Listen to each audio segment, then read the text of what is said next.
Hello all, இன்றைக்கான video என்ன பார்த்தீங்கன்னா இந்த கேக் ரெசிபி வந்து இன்ஸ்டாகிராம் எல்லாத்துலேயுமே வைரலாக போயிட்டு இருந்த மேங்கோ கேக். யாரோட பர்த்டேக்கு அப்புறம் இந்த கேக் வைரலாக போச்சுன்னு உங்களுக்கு தெரியும், எனக்கு அது சொல்ல விரும்பலை. ஸோ இந்த கேக்கை வந்து வீட்டிலே எப்படி பண்ணுறதுன்னு பார்க்கலாம். ஆல்ரெடி கேக் ரெசிபி வந்து பண்ணிட்டாங்க, என்னோடய சிஸ்டர்ஸ் தான் பண்ணியிருந்தாங்க. ஸோ இது கார்னிஷிங் பண்ணுறது மட்டும் எப்படின்னு உங்களுக்கு நான் வீடியோ காட்டுறேன். ஸோ இப்போ இந்த கேக் மேலே அடியில் இருக்க அந்த எக்ஸ்ட்ரா லேயர்ஸ் இருக்குது பார்த்தீங்களா, அதை வந்து இந்த நைஃப் பேர்லாம் எனக்கு தெரியலைங்க. ஸோ என்னோடய சிஸ்டர் தான் ஒரு நல்ல இந்த பேக்கிங் ஐட்டம்ஸ்லாம் பண்ணுறவங்க, அவங்க திங்ஸ் எல்லாம் வச்சுருக்காங்க. இந்த இன்ஸ்ட்ருமெண்ட் நேம்லாம் எனக்கு தெரியல. ஸோ அதை வச்சு நல்லா மேலே இருக்க அந்த எக்ஸ்ட்ரா லேயர்ஸ் எல்லாம் எடுத்துக்கிட்டு கேக்கை வந்து 3 லேயர்ஸாக கட் பண்ண பீஸோட லாஸ்ட் லேயர் தான் இது, சரிங்களா? ஸோ இந்த எக்ஸ்ட்ரா எல்லாமே கொஞ்சம் கொஞ்சமாக கட் பண்ணி ரிமூவ் பண்ணிக்கலாம். ஓகே, ஸோ எப்படி ரிமூவ் பண்ணுறாங்கன்னு பாருங்கள். பார்த்து ரிமூவ் பண்ணணும். ஏன்னா ஒன்ஸு இது போனால் நடுவில் கட் ஆகிடுச்சுன்னா அது நல்லா இருக்காதுல்ல. அப்புறமா விப்பிங் க்ரீம் வந்து சில்வர் மார்க் அப்படின்ற பிராண்டில் வந்து வாங்கியிருந்தாங்க. அந்த விப்பிங் க்ரீமோட அளவு வந்து அந்த கப்பிங் மெஷர்மெண்ட் இருக்குது பார்த்தீங்களா, அதில் வச்சு நல்லா அப்புறமா பீட் பண்ணிக்கிட்டாங்க. பீட்டரில் நல்லா பீட் பண்ண சூப்பராக இருந்தது பார்க்குறதுக்கே. எனக்கே நல்லா இருந்துச்சு, என்னடா இப்படி பண்ணுறாங்களே அப்படின்ட்டு. நல்லா அப்படியே க்ளவுட் மாதிரி ஆயிடுச்சுங்க. அந்த பீட்டரை வச்சு நல்லா பீட் பண்ணிவிட்டு கீழே கவுத்து பார்த்தா அது விழக்கூடாதுல்ல, அந்த டிவிலலாம் காட்டுவாங்களா அந்த மாதிரி தான் விழல. திரும்பவும் கீழே லைட்டாக அந்த விப்பிங் க்ரீம் வச்சு ஃபர்ஸ்ட் லேயரை வச்சு மேங்கோ வந்து தண்ணியாக இருக்க மாதிரி ஒன்று அரைச்சி வச்சுருந்தாங்க. அப்புறமா மேங்கோ பல்ப்பாக நல்லா திக்காக இருக்க மாதிரி இருந்தாங்க. ஃபஸ்ட்டு தண்ணியாக இருக்கிறது லேயராக ஊற்றிட்டு அதுக்கு மேலே ஃப்ரெஷ் க்ரீம் வச்சாங்க. ஃப்ரெஷ் க்ரீம் வச்சுட்டு ஆஸ் யூஷுவல் எல்லாருக்கும் தெரிஞ்சதே தான், இந்த ஃப்ரெஷ் க்ரீம் மேலே நம்ம என்ன வைப்போம், இன்னொரு லேயர் வைப்போம் இல்லையா, அதே தான். ஃப்ரெஷ் க்ரீமை நல்லா வச்சுட்டு நல்லா திக் லேயரு அஸ்பரியம் உங்களோட டேஸ்ட் எப்படி இருக்குமோ அதுக்கு ஏற்ற மாதிரி திரும்பவும் திக்கான பல்ப் இருக்குல்ல, திக்கான மேங்கோ பல்ப்பை திரும்பவும் அது மேலே வச்சுட்டு நல்லா ஸ்ப்ரெட் பண்ணிக்கிட்டாங்க. ஓகேவா, இதுவும் உங்களோட டேஸ்ட்டுக்கு ஏற்ற மாதிரி தான், அதிகமாக வச்சுக்கலாம் கம்மியாக வச்சுக்கலாம். திரும்ப ரெண்டாவது லேயர் கேக்கை வச்சு அதுக்கு மேலே இது வந்து திக்கான மேங்கோ பல்ப். நம்ம வந்து சுகர் சிரப்புக்கு பதிலாக இந்த மெலிசா ரொம்ப மெலிசா ரொம்ப தின்னாக இருக்க மேங்கோ பல்ப்பை வந்து சுகர் சிரப்புக்கு பதிலாக நம்ம இதை யூஸ் பண்ணிக்கலாம். பிகாஸ் இது மேங்கோ கேக்கில் நீங்கள் இப்போ இதே ஸ்ட்ராபெரி கேக் பண்ணுறீங்க அப்படின்னா ஸ்ட்ராபெரியை வந்து இதே மாதிரி தின்னாகவும் திக்காகவும் நீங்கள் பேஸ்ட் பண்ணியும் பல்ப் பண்ணியும் வச்சுக்கோங்க. ஓகே, இப்போ அதே நீங்கள் வேறு என்னென்ன ஃப்ளேவர்ஸ்லாம் இருக்கோ, இன்ஸ்டெட் ஆஃப் ஸ்ட்ராபெரி நீங்கள் கிரேப் யூஸ் பண்ணலாம், அப்புறம் கிவி யூஸ் பண்ணலாம், பைனாப்பிள் யூஸ் பண்ணலாம். அந்த மாதிரி ஃப்ளேவர்ஸ்லலாம் கேக் செஞ்சு சாப்பிட்லாம். அதே தான் சுகர் சிரப் பதிலாக அந்த தின்னான மேங்கோ சிரப், அதுக்கு மேலே திக்கான மேங்கோ பல்ப் இருக்குல்ல. இப்போ திரும்பவும் அந்த மேங்கோ பல்ப் க்ரீம் மேலே போட்டுட்டு அதையும் நல்லா ஸ்ப்ரெட் பண்ணியாச்சு. உங்கள் டேஸ்ட்டுக்கு ஏற்ற மாதிரி நிறைய மேங்கோ கூட போட்டுக்கோங்க.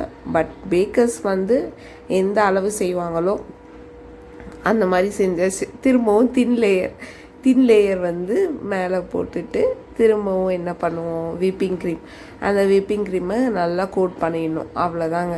ஸோ கேக் செய்கிறது வந்து உங்களுக்கு கார்னிஷிங் பண்ணுறதுக்கு 30 to 40 மினிட்ஸ் கிட்ட கண்டிப்பாக ஆகும். ஆனால் இந்த கேக் பேக் பண்ணுற ரெசிபி நெக்ஸ்ட் டைம் நான் உங்களுக்கு கண்டிப்பாக வீடியோ அப்லோட் பண்ணுறேன் என்னோடய சிஸ்டர்கிட்ட கேட்டு. ஏன்னா நான் வீட்டுக்கு போகிறதுக்கு முன்னாடியே அவங்க கேக் பண்ணி ஃப்ரிட்ஜில் வந்து ஃபுல்லாக அந்த பிளாஸ்டிக்கில் ஒரு ஃபாயில் ஷீட் வரும்ல, ஃபுட்டை ஸ்பாயில் இது நல்லா ரைப் பண்ணி வைக்கிறதுக்கு, அதை வந்து அவங்க பண்ணி வச்சுட்டாங்க. இப்போ வந்து திரும்பவும் லாஸ்ட் லேயரில் விப்பிங் க்ரீம் போட்டு விப்பிங் க்ரீம் மேலே ஃபுல்லாக அப்ளை பண்ணி சைடெல்லாம் அப்ளை பண்ணி நல்லா சுற்றி விட்டாங்க. நான் ஃபினிஷிங்கில் காட்டுறேன், நீங்கள் பாருங்கள், பார்க்குறதுக்கு கேக் சூப்பராக இருக்கும். ஸோ சைடு ஃபுல்லாக விப்பிங் க்ரீமை வந்து அப்ளை பண்ணி ஃபுல்லாக சூப்பராக பண்ணிட்டாங்க. நான் எதிர்பார்க்கல அவுட்புட் இந்த மாதிரி வரும் அப்படின்ட்டு. நான் ஃபஸ்ட் டைம் கேக் பண்ணுறத நேர்லையே பார்த்தேன்னா, இந்த கடையிலலாம் பண்ணுவாங்க, சும்மா நம்ம சொன்னோன்னா பேர் எழுதி மேலே கொடுப்பாங்க. இந்த மாதிரி ஃபுல்லாக வந்து கேக் கார்னிஷிங் பண்ணிலாம் நான் பார்த்தது கிடையாது. இப்போ தான் நான் ஃபஸ்ட் டைம் பார்க்குறேன். என்னோடய சிஸ்டர் ஆல்ரெடி எனக்கு கேக் பண்ணி கொடுத்துருக்காங்க. நான் வந்து அந்த கேக் வந்து என்ன சொல்கிறது, சாப்பிட்டு தான் இருக்கேன். ஆனால் இது இப்போ தான் ஃபஸ்ட் டைம் நேரில் பார்க்குறேன். எனக்கு நல்லா பிடிச்சிருந்தது. எனக்கும் செய்யணும் அப்படின்னு ஒரு ஆசை வந்தது.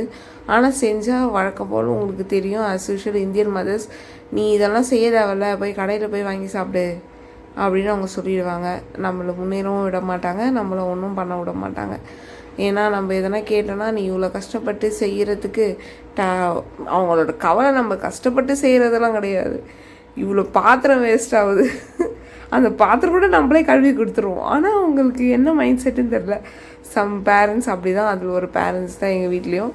ஸோ நீங்கள் என்ன பண்ணுங்கள், கடைசியாக இந்த விப்பிங் க்ரீம் மட்டும் பார்த்து அப்ளை பண்ணி சைடெல்லாம் இது பண்ணிவிட்டு கடைசியாக அந்த திக்கான மேங்கோ பல்ப் எடுத்துக்கோங்க. தின்னானது எடுத்துடாதீங்க. திக்கான மேங்கோ பல்ப் எடுத்து மேலே வந்து நல்ல ஒரு ரவுண்ட் ஷேப் கொடுங்க. இப்போ பார்த்தீங்கன்னா உங்களுக்கு சன்னி சைட் மாதிரி இருக்கும். எனக்கே அப்படி தான் இருந்தது. பாரு சன்னி சைட் மாதிரி இருக்குது அப்படின்னு நினச்சோம். அப்புறம் என் சிஸ்டர் சொன்னா இப்படியே விட்டுடலாமாக்கா அப்படின்னா. அவ என்ன சொன்னான்னா, இப்படி பார்த்தா மொட்டையாக இருக்கணுவோ, திரும்பவும் மேங்கோ சின்ன சின்னதாக கட் பண்ணும். ஏன்னா இது ஒரு வைரல் கேக்கு ரெசிபின்னு நான் உங்களுக்கு சொல்லியிருந்தேன்ல. மேங்கோவை சின்னதாக கட் பண்ணி, ரொம்ப சின்னதாக கட் பண்ணிடாதீங்க, சாப்பிட்ற அளவுக்கு சின்னதாக கட் பண்ணிவிட்டு மேலே இருக்க அந்த சன்னி சைடு உள்ள இருக்க அந்த எல்லோ மேங்கோ பல்ப்புள்ள மட்டும் வைங்க. சரிங்களா? நீங்கள் அந்த உள்ளே இருக்க லேயரில் மட்டும் வச்சுட்டு வெளியில் இருக்கிறதுல வந்து என்ன பண்ணுறோம் அப்படின்னு, ஏன்னா இது கொஞ்சம் ஃபுல்ஃபில் ஆகாத மாதிரி இருந்தது. சரி வெளியில் ஃபுல்லாக ஒயிட்டாக இருக்கே என்ன பண்ணுறதுன்னு நாங்கள் யோசிச்சுட்டு இருந்தோம். அப்போ தான் இன்னொரு சிஸ்டருக்கு ஐடியா தோணுச்சு. இந்த தின்னான லேயர் இருக்குது பார்த்தீங்களா, தின்னா சுகர் சிரப் மாதிரி நான் ஃபஸ்ட் லேயரில் போட்டோம்ல, அதை வந்து ஸ்பூன் எடுத்து சைடெல்லாம் அது ஒழுகுற மாதிரி அவள் டெக்கரேட் பண்ணியிருந்தா. ஸோ இந்த வீடியோவை நீங்கள் பாருங்கள். ஒருத்தி வந்து நடுவில் ஃபுல்லாக மேங்கோ வச்சுருந்தா, இன்னொருத்தி வந்து இந்த மாதிரி தின் லேயர் மேங்கோ எடுத்து சைடெல்லாம் ஊற்றி விட்டு இருந்தா. ஸோ ஃபைனல் அவுட்புட்டு எப்படி இருக்குன்னு நான் உங்களுக்கு கண்டிப்பாக காட்டியே ஆகணும். அதை நீங்கள் பார்த்தே ஆகணும். ஸோ இந்த மாதிரி மேங்கோ டெக்கரேஷன்ஸ், கேக் டெக்கரேஷன்லாம் கசின்ஸோ சரி, நம்ம சிப்ளிங்ஸோ சரி, ஒன்றா பண்ணி பாருங்கள், ஜாலியாக இருக்கும். ஓகே, ஸோ உங்களுக்கு ஃபைனல் அவுட்புட் இப்போ நான் காட்டுறேன். முடிச்சாச்சுங்க, எப்படியோ ஃபைனலாக முடிச்சிட்டோம்.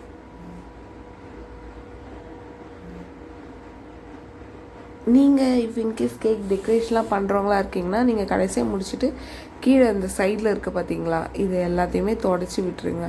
தொடச்சிட்டு அந்த கேக்கை வந்து அப்படியே கையிலையோ அந்த ஸ்டிக்கை வச்சோ எதோ எடுக்கிறாங்க. இது வந்து நாங்கள் வீட்டில் நாங்களே சாப்பிட்றதுக்கு தான் பண்ணது.